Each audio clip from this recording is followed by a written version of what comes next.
আসসালামু আলাইকুম। 10 বছরের সাধনার ফল এই এসএসসি 25 রেজাল্ট, যে রেজাল্টের অপেক্ষায় আমরা আছি, আমরা থাকবো সামনের আরো কয়েকদিন। এই রেজাল্টের টেনশন নিয়ে আমাদেরকে প্রত্যেকটা দিন পার করতে হবে।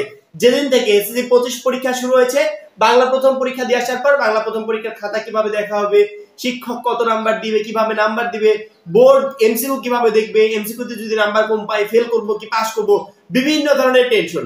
বাংলা প্রথমের পর ইংরেজি প্রথম হলো, একটা করে পরীক্ষা হচ্ছে আর টেনশনটা বাড়ছে, একটা করে পরীক্ষা হচ্ছে টেনশনটা বাড়ছে।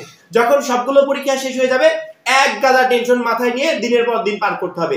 রেজাল্টের ডেটটা কাছে চলে আসবে আর টেনশন বাড়বে, রেজাল্টের ডেট কাছে আসবে আর টেনশন বাড়বে। কি জানি কি রেজাল্ট হয়, কারো ফেল আসবে, কারো পাস আসবে, কেউ এ প্লাস পাবে, কেউ গোল্ডেন এ প্লাস পাবে।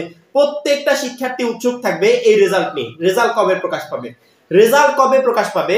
এই বিষয়টা যেদিন আমাদের প্রথম দিন পরীক্ষা শুরু হয়, শিক্ষা উপদেষ্টা বিষয়টাকে ক্লিয়ার করে দিয়েছিল এবং তিনি জানিয়ে দিয়েছিলেন যে রেজাল্ট কবে নাগাদ প্রকাশ পেতে পারে। মাত্র 51 টাকায় আমাদের টার্গেট এ প্লাস কোর্সে যারা এখনো যুক্ত হওয়া নাই, খুবই দ্রুত যুক্ত হয়ে যাও, কারণ এই একটা মাত্র কোর্সই সামনের অল্প সময় তোমাকে পরীক্ষায় এ প্লাস প্রিপারেশন নিতে প্রচন্ড পরিমাণ হেল্প করবে। উপরে আমাদের যে নাম্বারটা দেওয়া আছে, এই নাম্বারে 51 টাকা সেন্ড মানি করে হোয়াটসঅ্যাপে এই নাম্বারে আমাকে জানাবে যে ভাই আমি সেন্ড মানি করেছি, সাথে সাথে তোমাকে গ্রুপে যুক্ত করে নিব এবং তখন থেকেই তোমার এই প্লাস প্রস্তুতি শুরু হয়ে যাবে। সাধারণত প্রতি বছর বোর্ড পরীক্ষা অর্থাৎ পরীক্ষা যেদিন শেষ হবে ওই দিন থেকে পরবর্তী 2 মাসের ভিতর রেজাল্টটা প্রকাশ পায়।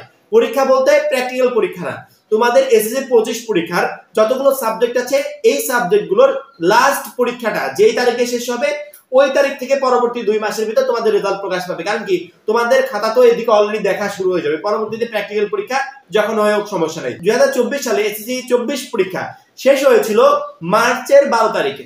বাংলাদেশের বিশ্ব পরিচয় পরীক্ষা দিয়ে মার্চের 12 তারিখে পরীক্ষা শেষ হয়। পরবর্তীতে মার্চের পরে এপ্রিল যায়, মে মাসের 12 তারিখে গিয়ে এসএসসি 24 পরীক্ষার রেজাল্ট প্রকাশ পায়। সেম একইভাবে প্রত্যেকটা বছর এইভাবে 2 মাস পরবর্তী সময় গিয়ে রেজাল্ট গুলো প্রকাশ পায় বা 2 মাসের আগে রেজাল্ট প্রকাশ পায়। যদি সর্বোচ্চ লেট হয় 60 দিন পরে গিয়ে রেজাল্টটা প্রকাশ করে দেয়, এবং যদি সময় সংক্ষিপ্ত হয় তাহলে 60 দিনের অনেক আগেই রেজাল্টটা প্রকাশ করে দেয়। 2025 সালে একইভাবে আমাদের বাংলা দ্বিতীয় পত্র পরীক্ষাটা যেদিন শেষ হবে ওই দিন থেকে 60 দিনের ভিতর বা 60 দিনের মাথায় গিয়ে রেজাল্টটা প্রকাশ পেয়ে যাবে, অর্থাৎ 2 মাস পরবর্তী সময় রেজাল্ট প্রকাশ পাবে। আমরা প্রথম পরীক্ষা থেকে টেনশন করছি যে রেজাল্ট কেমন আসবে, খাতা কিভাবে দেখছে। আমি প্রত্যেকটা শিক্ষার্থীকে একটা কথাই বলবো, আগে বলেছি এখনো বলছি, যে পরীক্ষার খাতায় যদি ভালোভাবে লিখে আসো, নাম্বার দেওয়ার বিষয় নিয়ে কোনো টেনশন করবে না। স্কুল পরীক্ষাতে তুমি যেমন নাম্বার পেতে তার থেকে অনেক ভালো নাম্বার পাবে বোর্ড পরীক্ষায় ওই সেম লেখায়। কারণ কি, বোর্ড পরীক্ষায় শিক্ষক কখনো কার্পণ্য করে না নাম্বার দিতে। স্কুল পরীক্ষাতে তোমাকে যে শিক্ষক নাম্বার কমিয়ে দিত সেও বোর্ড পরীক্ষাতে শিক্ষার্থীদের ভালো একটা নাম্বার দেয়।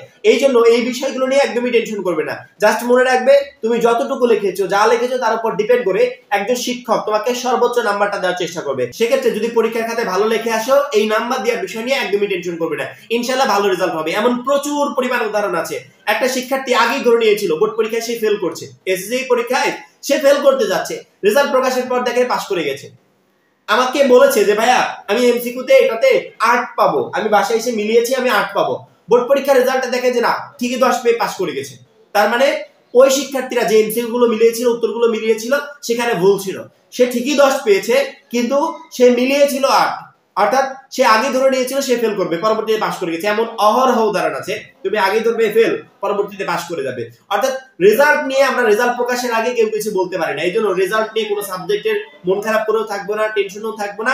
যে পরীক্ষাটা চলে গেছে জাস্ট একটাই দোয়া করবে যে ওই পরীক্ষার রেজাল্ট যেন ভালো হয়, যে শিক্ষক খাতা দেখছে সেই শিক্ষক যেন ভালো মতো তোমাকে নাম্বার দেয়। এবং শিক্ষকরা কখনো নাম্বার দিতে কার্পণ্য করে না, ভালো মতো তারা নাম্বার দেয়। সেক্ষেত্রে প্রত্যেকটা শিক্ষার্থী যদি ভালো লিখে থাকো তাহলে অবশ্যই মাসবি তোমার বোর্ড পরীক্ষার রেজাল্ট ভালো হবে। এবং আমরা তো সবসময় আছি, যে কোনো বিষয় নিয়ে কখন খাতা দেখা শুরু হচ্ছে, কিভাবে খাতা দেখছে, কিভাবে নাম্বার দিচ্ছে, কোন খাতা কিভাবে দেখলো, এ টু জেড ইনফরমেশন তোমাদের সবসময় দিতে থাকবো।